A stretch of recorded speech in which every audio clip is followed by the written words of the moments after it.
Pukul 6 waktu Indonesia Tengah, Radio Republik Indonesia ND menghadirkan Warta Berita.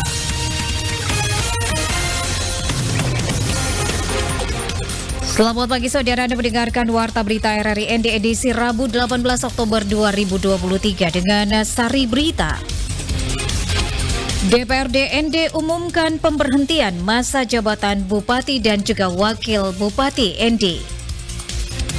BPS Sika mencatat ribuan warga Sika berada di bawah garis kemiskinan. Bersama saya Leli Kara, kita ikuti segera berita selengkapnya.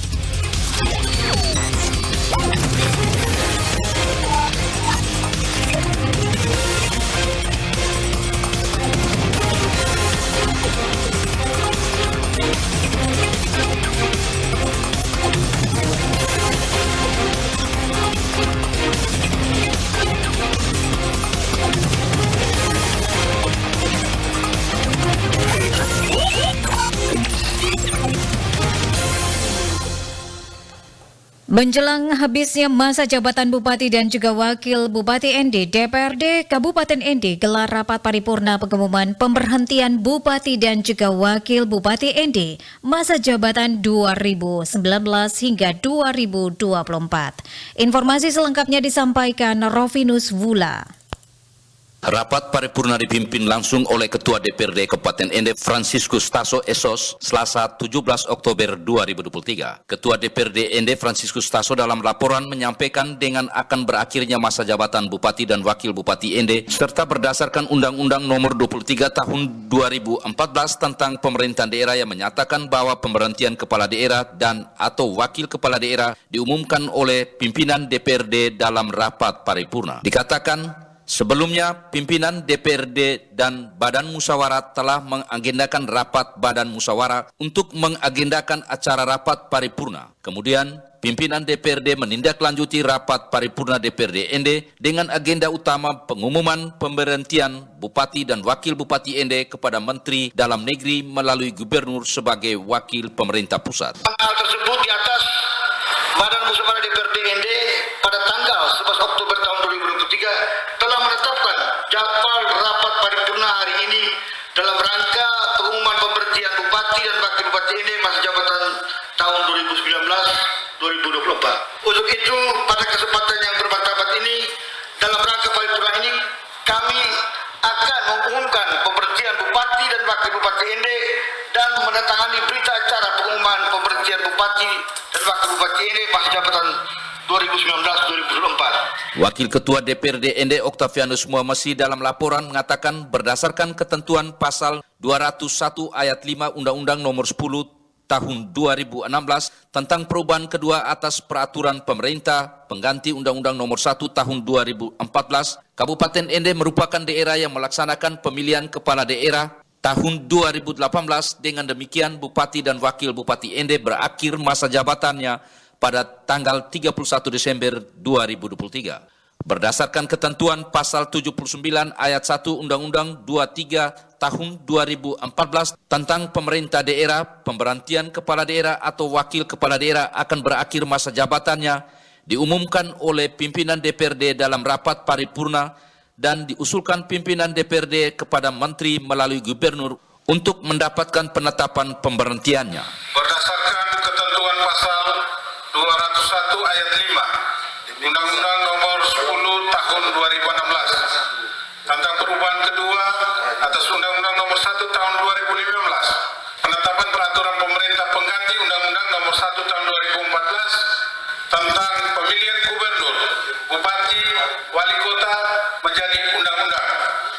Kepala daerah dan wakil kepala daerah hasil pemilihan umum tahun 2018 menjabat sampai dengan tahun 2023. Octavianus Muhammasi mengatakan, berdasarkan berita acara pengucapan sumpah janji jabatan Bupati ND tanggal 8 September 2019 dan berita acara pengucapan janji jabatan Wakil Bupati ND tanggal 27 Januari 2022, serta berdasarkan ketentuan tersebut di atas, Maka Bupati Ende Dr. Andus Haji Jafar Haji Ahmad MM dan Wakil Bupati Ende Erikos Emmanuel Rede masa jabatan 2019-2024 diusulkan pemberhentian sebagai Bupati dan Wakil Bupati Ende. Rapat paripurna ditutup dengan penandatanganan berita acara pengumuman berakhirnya masa jabatan Bupati dan Wakil Bupati Ende. Rapat paripurna dihadiri Bupati dan Wakil Bupati Ende, anggota DPRD Ende, pimpinan Forkompinda, Sekda Ende, para asisten, staf ahli Bupati, dan pimpinan OPD di lingkup Sekda Ende.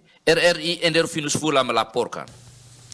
Kita beralih ke berita selanjutnya. Badan Meteorologi, Klimatologi, dan Geofisika BMKG kembali mengeluarkan peringatan dini gelombang tinggi di perairan NTT yang akan berlangsung selama 3 hari ke depan, terhitung sejak hari ini 16 sampai dengan 18 Oktober 2023. Dalam rilisnya, Badan Meteorologi, Klimatologi, dan Geofisika BMKG memprediksi gelombang tinggi yang akan melanda perairan NTT mencapai 1,25 hingga 2,5 meter. Badan Meteorologi, Klimatologi, dan Geofisika BMKG menjelaskan gelombang laut dengan ketinggian 1,25 hingga 2,5 meter akan berpeluang terjadi di Selat Sape bagian selatan, Selat Sumba bagian barat, Laut Sawu, Selat Ombai, perairan Kupang, Rote, dan juga Samudra Hindia Selatan, Kupang, Rote, yang beresiko tinggi terhadap perahu nelayan dan juga kapal tongkang. Badan Meteorologi, Klimatologi, dan Geofisika BMKG juga terus menghimbau agar masyarakat tetap waspada dan selalu memperhatikan keselamatannya dengan baik.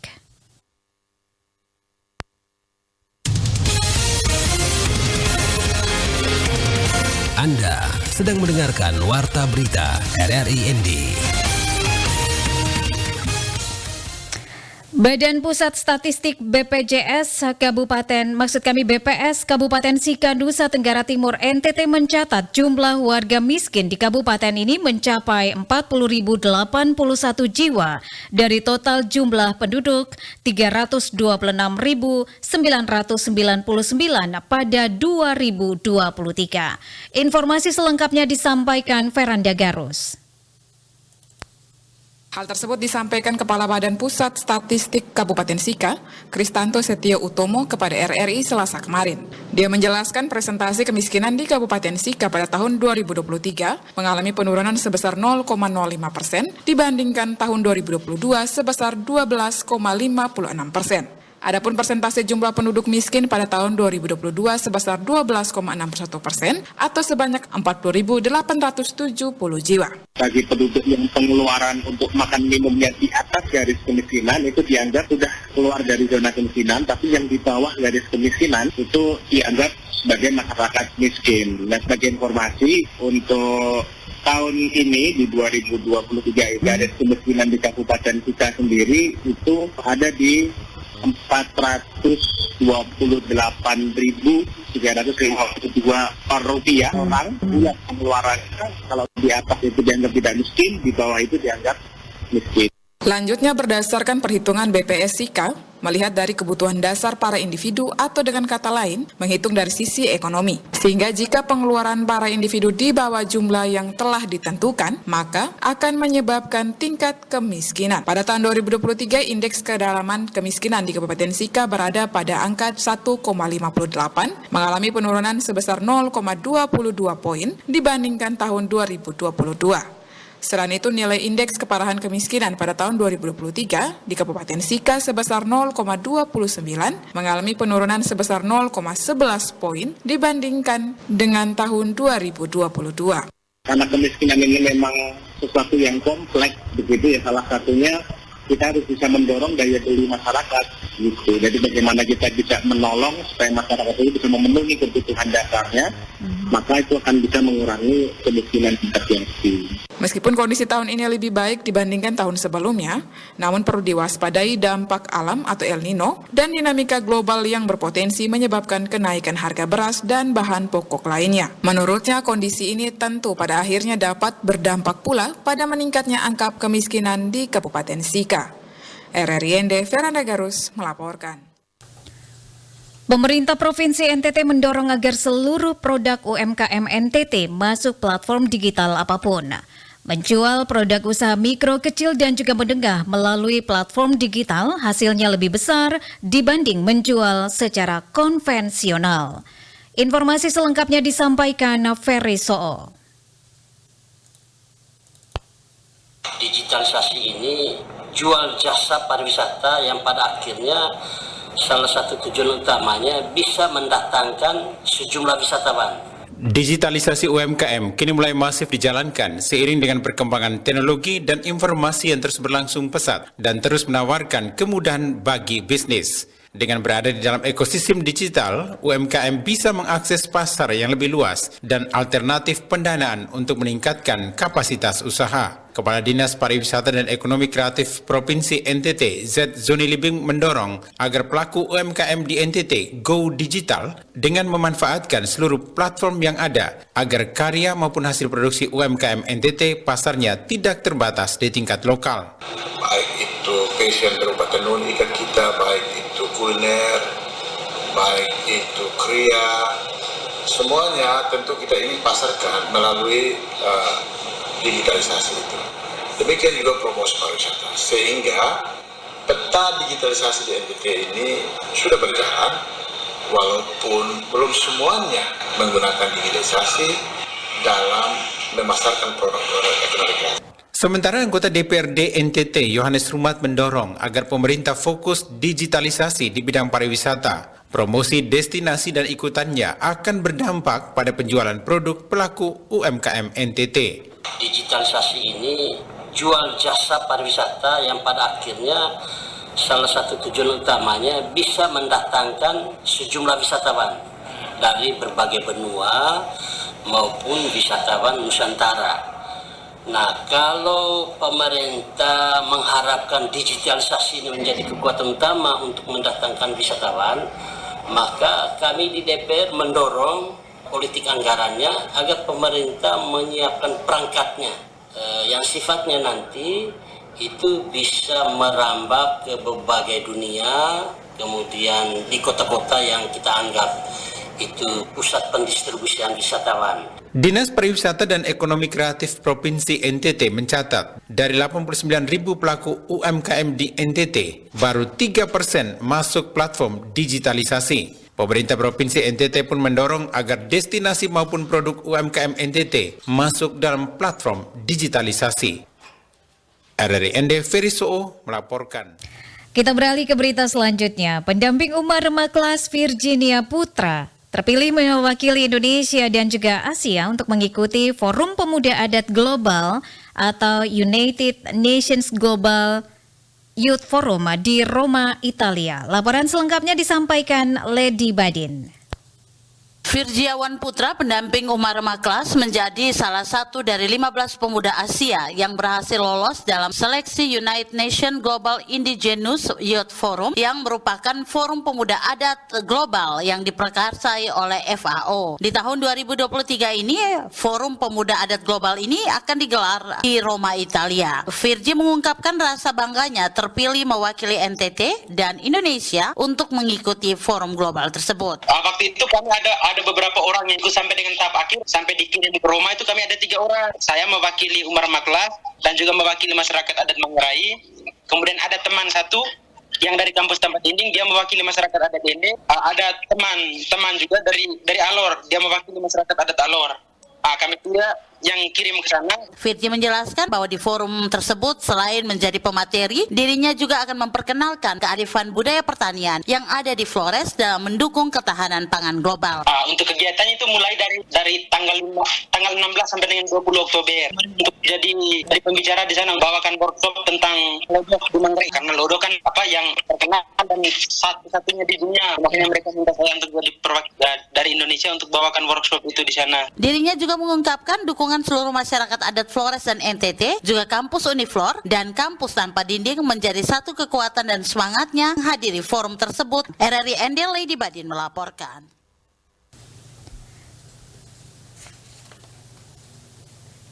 Pendengar, baliho atribut Peraga kampanye mulai bertebaran di wilayah Kabupaten Manggarai Barat sebelum memasuki masa kampanye. Bawaslu Manggarai Barat pun telah menghimbau kepada partai politik terkait baliho atribut tersebut. Informasi ini selengkapnya disampaikan Epi Wahab. Pemilu 2024 dijadwalkan akan diselenggarakan pada 14 Februari 2024 dan ini akan menjadi pesta demokrasi terbesar di Indonesia. Sementara itu untuk periode kampanye pemilu sendiri baru akan berlangsung pada 28 November hingga 20 Februari 2024. Ketua Bawaslu Kabupaten Manggarai Barat, Maria M.S. yang menuturkan pada saat ini Bawaslu hanya dapat mengedepankan pencegahan, melakukan sosialisasi, sedangkan untuk penindakan menjadi opsi terakhir mengingat secara aturan Bawaslu bisa mengambil tindakan ketika memasuki masa kampanye. Sekarang itu kita lebih mengedepankan pencegahan. Pencegahan itu menjadi garda terdepan kita. Kita maksimalkan pencegahan dan penindakan itu kita upayakan menjadi pilihan terakhir, ultimum remedium. Kabupaten Manggarai Barat, apa yang kita lakukan adalah membuat imbauan baik kepada KPU maupun kepada peserta. Dalam hal ini partai politik ya sekarang ini karena kan belum ada penetapan calon tetap untuk pemilihan anggota legislatif maupun presiden ya. Selain imbauan, kita juga sekarang ini kita sedang galak-galaknya melakukan roadshow ke partai politik. Kita lakukan sosialisasi, kita beri pemahaman bahwa ini belum masa kampanye ya. Sekarang ini kan lagi masa sosialisasi saja, tahapan sosialisasi saja. Jadi untuk sosialisasi itu yang boleh dilakukan oleh partai politik itu hanyalah sosialisasi internal. Untuk alat-alat peraga kampanye misalnya yang sudah bertaburan ya, sudah ada di mana-mana sekarang ini ya. Itu seharusnya belum boleh, kecuali kalau partai politik yang lakukan. Pada saat ini di Kabupaten Manggarai Barat sendiri sudah mulai terlihat adanya atribut-atribut kampanye berupa baliho yang mulai dipajang di beberapa titik tempat dan tepi jalan umum, baik di dalam kota maupun di pelosok daerah wilayah Kabupaten Manggarai Barat. Hal ini salah karena saat sekarang hanya atribut partai politik lah yang diperbolehkan untuk dipajang, sedangkan untuk para peserta pemilu diperbolehkan ketika memasuki masa kampanye. Lanjut Maria M.S. yang menambahkan, Bawaslu sendiri sudah menyampaikan kepada partai politik agar mengingatkan kepada anggota partai serta meminta setiap partai politik tersebut memberikan sosialisasi intens lagi terkait aturan-aturan yang boleh dilakukan pada masa sebelum kampanye ini. Dan untuk penindakan diserahkan ke Satuan Kerja Perangkat Daerah. Kemarin yang sudah kita lakukan itu kita melakukan koordinasi baik dengan dinas-dinas terkait ya, yang ada hubungannya dengan kerjaan-kerjaan kita seperti Badan Kesatuan Bangsa dan Politik. Lalu kita juga lakukan koordinasi juga dengan Satuan Polisi Pamong Praja. Karena untuk yang sekarang ini misalnya untuk kami melakukan penindakan belum bisa karena secara aturan regulasi juga kewenangan kami itu hanya ada ketika di tahapan kampanye ya. Karena belum kampanye maka yang dapat kami lakukan adalah kami koordinasikan dengan SKPD terkait ya, yang bisa mungkin melakukan penindakan itu Pol PP mungkin. Itu pun jika dianggap oleh pemerintah daerah, misalnya alat peraga yang sekarang sudah terpasang itu dianggap mengganggu ketertiban dan kenyamanan umum. Dan sebagai upaya untuk mengawasi jalannya pemilu mulai dari pra pemilu hingga nanti hari pelaksanaan pemilu, Bawaslu khususnya di Kabupaten Manggarai Barat sendiri sudah melakukan beberapa upaya mulai dari roadshow, sosialisasi ke partai politik, pencegahan kolaboratif dengan multi stakeholder pemilu di seluruh tingkatan pengawasan pemilu, serta berkoordinasi dengan dinas terkait. Dari Labuan Bajo, Epi Wahab melaporkan. Upaya untuk mendukung program ND Pandai Berhitung di lingkup pendidikan dan kebudayaan Kabupaten ND, Sekolah Dasar dan Menengah di Kecamatan Pulau ND, gelar Gasing. Gampang, asik dan juga menyenangkan pada Selasa 17 Oktober 2023 dan kegiatan tersebut berlangsung di SD Negeri Eko Reko.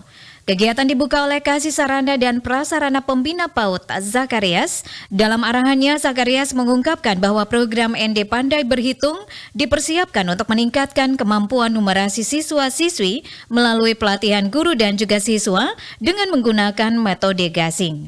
Sementara itu, Ketua Panitia Kegiatan Gasing Kusbini dalam laporan kepanitiaannya menyampaikan bahwa kegiatan gasing ini sebagai bentuk implementasi peningkatan numerasi ND Pandai Berhitung menggunakan metode gasing ditargetkan menjadi batu loncatan untuk transformasi SDM unggul dimulai dari tingkatan yang paling dasar untuk mewujudkan ND Pintar, ND Juara, dan ND Berbudaya. Lebih lanjut, Kusbini menyampaikan bahwa dasar hukum kegiatan tersebut terdapat pada Undang-Undang Nomor 20 Tahun 2023 tentang Sistem Pendidikan Nasional dan sesuai Surat Keputusan Kepala Dinas Pendidikan dan Kebudayaan Kabupaten ND tentang tim pelaksana kegiatan pelatihan numerasi, metode gasing, jenjang sekolah dasar atau SD dan sekolah menengah pertama SMP Kabupaten ND pada tahun 2023. Sementara Ketua K3S Pulau ND, Ali Kaebari, mengungkapkan bahwa pihaknya sangat berharap kegiatan metode gasing bisa berjalan dengan maksimal sehingga anak-anak bisa mewujudkan tingkat kemampuan serta menambah ilmu pengetahuan dari aspek berhitung. Meski demikian, pihaknya menegaskan dalam pelaksanaan kegiatan ini guru dan juga siswa bisa mengikuti dengan baik dan juga penuh semangat.